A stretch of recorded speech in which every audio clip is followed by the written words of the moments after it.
All right, hello and welcome to your video on how to solve a mass volume dilution. Here we go. This is our sample problem. This is the same sample problem from the notes. This is guided practice problem 1 from the topic 6 notes.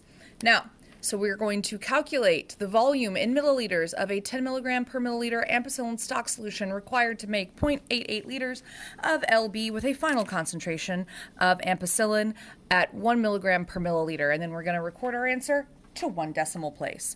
So, as per always, we will use the 7-step method. Step 1 will be, is it a solution or is it a dilution? When we go through the question, we see we've got 3 numbers.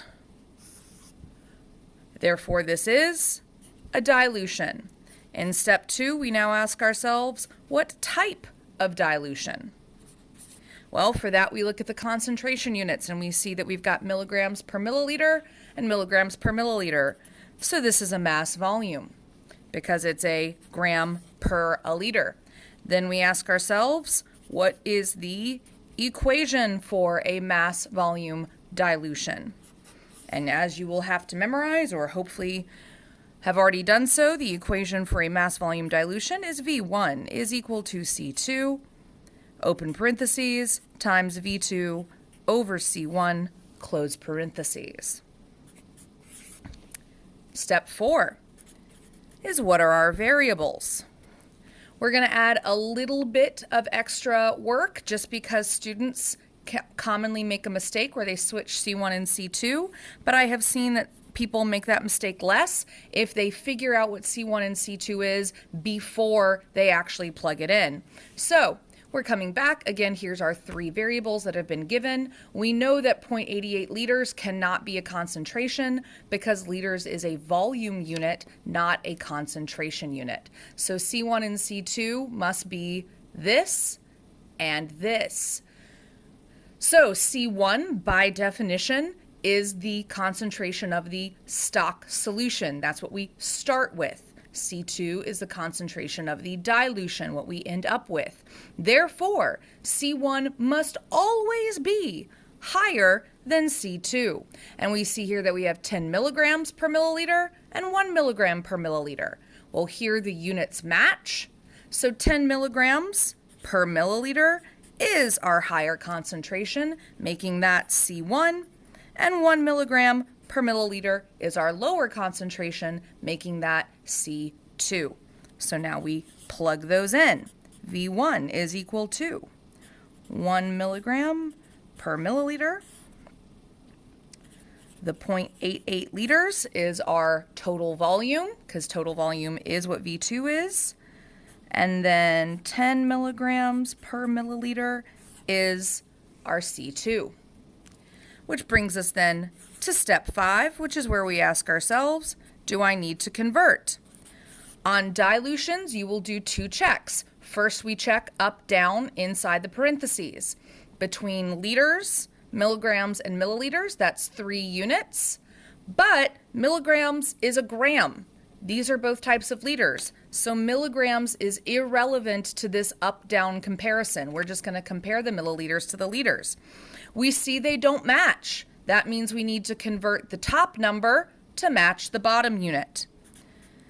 Then we're going to rewrite. So 1 milligram per milliliter just gets pulled down because we're not doing anything with that yet. But this 0.88 liters, it's got to become milliliters. So to do that, I pull out my hand. Here's liter, here's milliliter. I'm going to move my decimal 3 places to the right. 1, 2, 3. 880 milliliters. You didn't see that. That's not recorded for forever on a video. Over 10 milligrams per milliliter. And then the milliliters now match, so they get canceled. So that's our first check. The second check is we check side to side. So we're comparing the milligrams to the milligrams because this milliliter is now odd guy out because these other milliliters have been canceled. So we're comparing the gram to the gram. Oh wow, these are both milligrams, so we actually don't need to do a second conversion in this problem, which means we just get to cancel out the milligrams, leaving us with a final unit of milliliters, which means when we do step 6 and solve, our final answer will be in milliliters. All right, now we're going to do order of operations. So first we do the parentheses. So we're going to do 880 divided by 10, which gives us 88. And then we're going to take that answer and multiply it by the outside number, which in this case is 1. And so we know that any number times 1 gives us the same number. So in this case, it's the same number. 88 milliliters is the answer to step 6, but remember we have to do this in base formatting. So we're going to reread to look for the unit and the decimal. They want the answer in milliliters to 1 decimal. So we're already in milliliters. Fantastic. We don't even need to do a conversion there. And that is to 1 decimal. So our final answer for this problem is 88.0 milliliters. Now, if we're going to do a bench problem of this, we would then go to the bench once we've done this math. And we would have to measure out 88.0 milliliters of our stock solution. So what was our stock solution? Well, let's go back to the problem and remind ourselves. Remember, C1 is the stock solution. So the higher concentration, 10 milligrams per milliliter, ampicillin, is the stock solution. Oh wow, it also tells us that in the problem.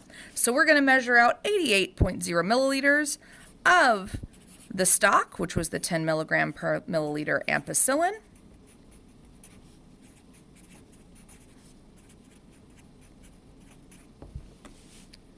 And then we're going to just do the exact same process we've done previously. We'll get a container. In this case, I'm drawing a beaker. It might not always be a beaker, but I'm drawing a beaker for these problems.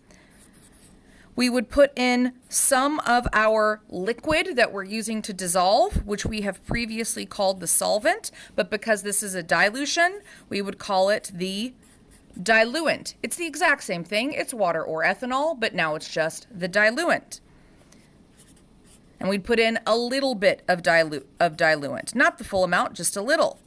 Then we would add all the stock, which in this case is that 88.0 milliliters. Whoops, I forgot to say how we measured it. This 88 milliliters would have to be measured with a graduated cylinder because 88 milliliters exceeds what even a seriological in our lab can measure. Then, all right, so we've added our stock to a little bit of the diluent. Then we would homogenize. And then last but not least, we would fill to volume of 0.88 liters with more diluent. And that is how you would make this actual dilution at the bench. All right, next video will be how to do a volume dilution.